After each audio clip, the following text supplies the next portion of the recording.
In last night's Spotlight on America, investigative correspondent Lisa Fletcher asked why federal agencies aren't taking action against producers of flavored vapes that are illegal under federal law and are targeting kids. According to Rich Marianos, former deputy director of ATF, China is making $100 billion a year on these types of products.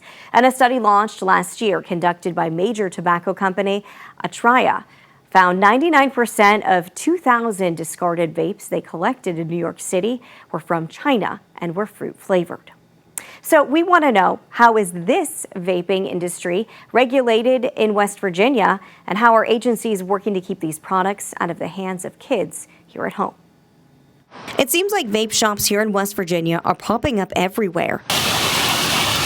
You drive through Kanawha City alone, and there's several.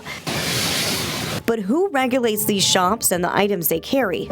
As it turns out, it's several state agencies. The West Virginia Department of Agriculture issues the licenses and approves of the products to be registered in the state of West Virginia.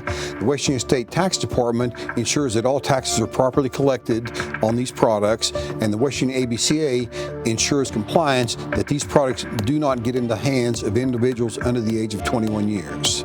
I sat down with Commissioner Fred Wooten of the West Virginia Alcohol Beverage Control Administration, or WVABCA, to learn more about its role. We were mandated by the legislature to do the enforcement part of the Delta 8 hemp and kratom in West Virginia. The Department of Agriculture tells me, quote, all hemp and kratom products must be registered with the West Virginia Department of Agriculture prior to being offered for sale within the state. This requirement applies to all product forms, including but not limited to vapes, edibles, flour, concentrates, oils, lotions, and soaps. Additionally, each flavor variation of a product must be registered individually. We want to keep these products out of underage kids' hands. Do you think that it's a big issue where kids are getting them in their hands, though? I do.